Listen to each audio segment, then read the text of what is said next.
Bonjour à tous, bienvenue dans votre programme Mindologie. Aujourd'hui, je reçois le docteur Patrick Lemoine, psychiatre spécialiste du sommeil.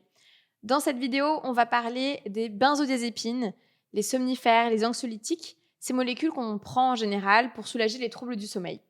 On va comprendre les effets secondaires et surtout l'impact que ça peut avoir sur le long terme, cette consommation de médicaments pour le sommeil.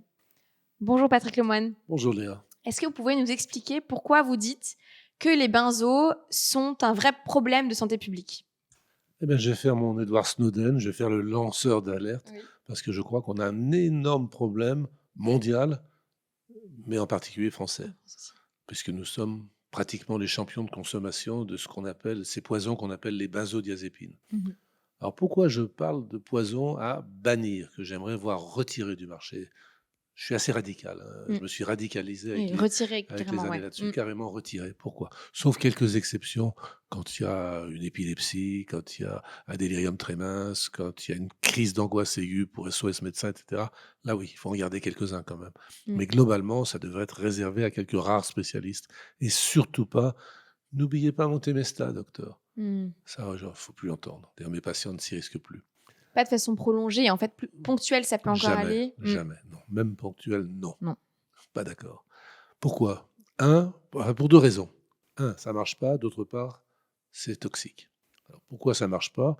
Tout simplement parce que les benzodiazépines, les somnifères, c'est un abus de langage. Pourquoi? Parce que quand vous faites un enregistrement de sommeil, vous voyez que c'est pas du sommeil. En fait, c'est une anesthésie légère et en réalité, c'est comme quand vous êtes sur le billard, c'est un effet anti-éveil Mm. qui n'est pas pareil qu'un effet pro-sommeil.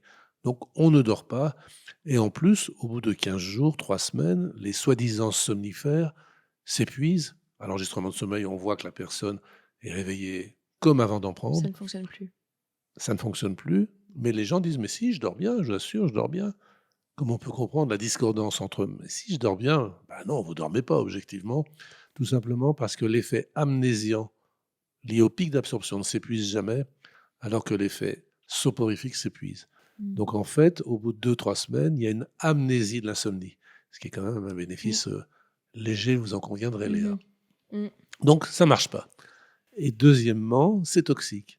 Il y a une très belle étude avec 106 000 sujets suivis jusqu'à 15 ans en Angleterre et qui montre que un tiers de ces personnes, donc 30 000 et quelques, ont pris au moins 3 mois des benzodiazépines et 2 tiers n'en ont jamais pris.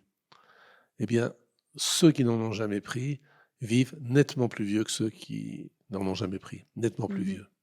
Donc en fait, les benzodiazépines tuent. Il faut en être conscient, ils tuent. Qu'est-ce qu'il y a dans ces molécules pour que ce soit aussi dangereux? C'est des sédatifs. Et en réalité, c'est des myorelaxants. Ça fait que les muscles se relâchent. Et qu'est-ce qui se passe quand on a ces 2 actions? Eh bien, si on devient un ronfleur, si on est ronfleur, on va devenir un apnéique.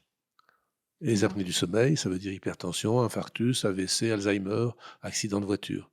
Ce qui est quand même pas très Mhm. réjouissant comme programme. Non. Et les apnéiques non traités ont une espérance de vie nettement dégradée. De plus, au cours du sommeil, on a des petites couturières qui ravaudent ce qu'on appelle les télomères, c'est-à-dire l'extrémité de nos rubans d'ADN, qui sont en fait le témoin de notre longévité. C'est-à-dire plus les rubans d'ADN sont longs et Plus on vit intacts, longtemps. plus il nous reste des années à vivre. D'accord. Évidemment, plus on vieillit, plus ça s'effiloche, plus ça se raccourcit. Mais heureusement, c'est ravaudé par les télomérases. Or, il est hautement probable que quand on dort sous benzodiazépine, comme on a moins de sommeil lent profond, on a probablement moins d'hormones de croissance, donc on mémorise moins bien. Mm. Benzodiazépine et Alzheimer, c'est bien connu. C'est bien lié. Et aussi, donc, on ravaude moins bien nos télomères et on vit moins vieux. Et puis, on sait maintenant, c'est assez récent d'ailleurs comme données, c'est que les benzodiazépines ont un effet immunotoxique. Immunotoxique. Mhm. Donc, Sur l'immunité. on savait déjà que quand on dormait pas assez, on avait plus facilement des cancers. Une infirmière de nuit a 18% de plus de chances d'avoir un cancer du sein. Cancer D'accord. digestif, cancer de la prostate chez les hommes, lié aussi à la privation de sommeil. Et comme d'une certaine manière, être inconscient sous benzodiazépine plutôt que dormir, c'est une privation de sommeil, il est probable, bien que pas démontré, qu'il y a plus de cancer, mais il est démontré qu'il y a plus d'infections. Et on sait quand même que les gens en période Covid qui ont été hospitalisés, voire pire, étaient des mauvais dormeurs sous somnifères. Donc c'est vraiment Ah des oui. produits dangereux Et je n'arrive pas à comprendre qu'il n'y ait pas un retrait universel de ces molécules. Et pourtant, je crois que c'est la moitié des prescriptions qui durent plus de 6 mois. Moi, j'avais pris déjà 3 mois de prescription de Lexomil et j'avais vu des effets secondaires vraiment importants, perte de mémoire, beaucoup de confusion. Comment est-ce qu'on explique que ces prescriptions, elles durent aussi longtemps? Ah, alors ça, c'est une bonne question Oui. que vous posez, Léa. Figurez-vous que j'ai fait une étude là-dessus, Mhm. qui a été acceptée par le Conseil de l'ordre et financée par la Sécurité sociale. Donc on est dans l'éthiquement correct. Mm. J'ai écrit à tous les médecins de Lyon. On va vers la catastrophe. Acceptez-vous que des enquêteuses passent vous voir pour étudier le sevrage des benzodiazépines? Ne seront visités que ceux qui disent oui. Mhm. À partir de là, j'ai eu la liste de ceux qui étaient OK, donc en principe les plus avertis, les meilleurs dans le domaine du sevrage des benzos. Et après, le truc, c'est qu'ils pensaient avoir des enquêteuses. Et en fait, c'était des comédiennes. Et les comédiennes, donc, je les ai entraînées à jouer un scénario de demande de represcription inappropriée Comme si elles étaient des d'une patientes. benzodiazépine. C'est ce qu'on appelle les clients mystères dans les Oui. hôtels. Donc c'était comme je ne pouvais pas prendre des vrais patients, ça Mm. aurait été pas éthique, j'ai pris des faux patients mystères. Et donc il y a eu quand même 180 consultations, zéro refus. D'accord. Et les médecins étaient sympas, compétents, attentifs, ils prenaient leur temps, ils n'osent pas dire non. C'est-à-dire qu'en France, on apprend à prescrire, on n'apprend pas à déprescrire. Et ça, Mm. c'est un vrai problème. Tant que dans l'université et en post-université, on n'apprendra pas par des techniques relationnelles Mm. aux médecins à dire non, Mm. ça ne le fera pas. Et il y avait une thèse extraordinaire à l'hôpital psychiatrique où un patient qui avait 5, du temps de l'asile, hein, des chroniques, un patient avait 5 médicaments, c'est qu'il était là depuis 5 ans. S'il en avait 10, il était là depuis 10 ans. Parce que tous les ans, il y a un interne qui mettait sa patte, mais qui Et n'enlevait personne rien. n'enlevait. Donc ça, il y avait une sédimentation terrible. Heureusement, les gens ne sont pas si fous que ça, et ils en balancent beaucoup quand même au passage, puisque en France, 50% des substances prescrites ne sont jamais prises. C'est D'accord. énorme pour les comptes de la Sécu aussi. Mhm. Et nous, on a beaucoup du coup de membres du club Mindology qui nous disent qu'ils aimeraient bien diminuer leur prescription, mais qui n'arrivent pas à le faire. Donc là, on parle justement de ce sujet-là d'enlever des médicaments plutôt que d'en prescrire. Comment est-ce qu'on fait pour diminuer progressivement les benzos? Alors, première chose qu'il faut savoir, c'est que c'est beaucoup plus facile qu'on pense, D'accord. beaucoup moins C'est rassurant. compliqué, et que ça paye. Et je dis toujours aux gens, qui ne me croient jamais d'ailleurs, c'est vous allez voir, moins vous en prendrez, mieux vous dormirez.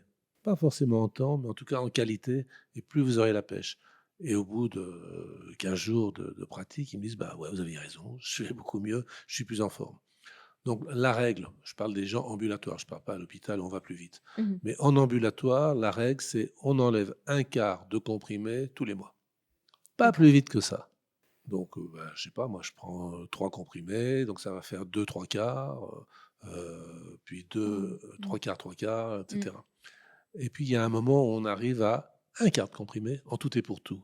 Et là, souvent, les personnes, l'idée de se coucher sans avoir rien Sans l'aide. pris, c'est juste impossible. Mhm. Donc, j'ai ma méthode, pas brevetée, mais qui me fonctionne bien, c'est la méthode mie de pain. C'est-à-dire, je dis aux gens, vous allez acheter une belle miche de pain et vous allez faire 7 boulettes de mie de pain. Et dans 6 boulettes de mie de pain, vous allez mettre un quart du comprimé de ce que vous prenez. Et vous les mélangez. Donc, on Et tous les sépare. soirs, vous avalez votre mie de pain. Donc, vous avez 6 boulettes actives et une boulette Et un placebo. placebo. Et la semaine suivante, 5 quarts de comprimé dans 7 boulettes. Donc, j'aurai 2 placebos. Et toutes les semaines, on arrive à baisser élégamment, sans angoisse, puisque la personne ne sait pas quand elle en prend, quand elle n'en prend pas. Oui. Et c'est ainsi que j'ai eu un médecin. Alors, avec un médecin, j'avais voulu être plus chic. Il a acheté chez le pharmacien des gélules vides qu'il a ouvertes, qu'il a remplies de farine ou de sucre en poudre, et il a mis ses cartes comprimées, mais c'est la même chose. Mhm. Et ce médecin, pendant 2 ans, il a pris un quart de comprimé de Zopiclone par mois. Je D'accord. sais que c'est idiot, mais ça me fait du bien de savoir qu'une fois par mois, quand même, Il y j'ai en un a un. truc. Ok. Et puis au bout de 2 ans, il a quand même abandonné. Donc c'est très facile, ça marche. Et évidemment, il faut commencer par l'hygiène des rythmes. Lever à heure fixe, on réchauffe le matin, on refroidit le soir. Mm. Ça, on va aussi en reparler dans une autre vidéo. Très bien. Moi, c'est vrai que j'entends souvent quand même la notion d'effet de sevrage.